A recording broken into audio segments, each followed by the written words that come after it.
Madyira tutifula Kesman Zingo Makula DJ Band Hey Pateni pangu ndatotama Sondiparadzanisa neve ukama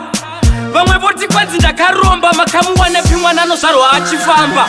Mukadzi wangu kuzvara gori totoka mwana kane 3 days kichachura mapoto Iye anotondiburitsa kanyoto nezuro kaichemera kudziya moto Mukadzi wangu kuzvara gori totoka mwana kane 3 days kichachura mapoto Iye anotondiburitsa kanyoto nezuro kaichemera wawa wengoto Akaneta 9 months kakaita 10 kunyangwe butsu kanotopfeka size 10 Hanzi tete ndine mababy 10 ndombo tsara mari ndichinotenga machipe apa kanochemera kugeza keka Hanzi mama vanondidongorera plus futi vada kundikera panzvimbo yangu inoera Mukadzi wangu kuzvara gori totoka mwana kane 3 days kichachura mapoto Iye anotondiburitsa kanyoto nezuro kaichemera kudziya moto Mukadzi wangu kuzvara gori totoka mwana kane 3 days kichachura mapoto Iye anotondiburitsa kanyoto nezuro kaichemera wawa wengoto Funge zvenyu aya manenji zunguseka kapoya pafensi Msana wacho ungati bench kuita kunge mpota jamba aenda muzanzi kudotite tena nate kudotite tena nate koti anziteti ndinodangeke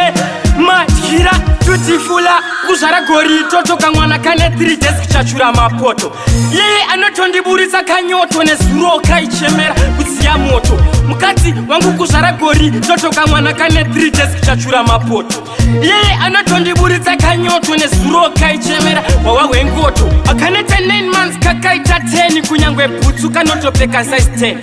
Hanzi tete ndine mababy 10 ndombo tsara mari ndichinotenga machipe apa kanochemera kugeza keka Hanzi mama vanondidongorera plus futi vada kundikera panzvimbo yangu inoera Mukadzi wangu kuzvara gori totoka mwana kane 3 days kichachura mapoto Iye anotondiburitsa kanyoto nezuro kaichemera kudziya moto Mukadzi wangu kuzvara gori totoka mwana kane 3 days kichachura mapoto Iye anotondiburitsa kanyoto nezuro kaichemera wawa wengoto Funge zvenyu aya manenji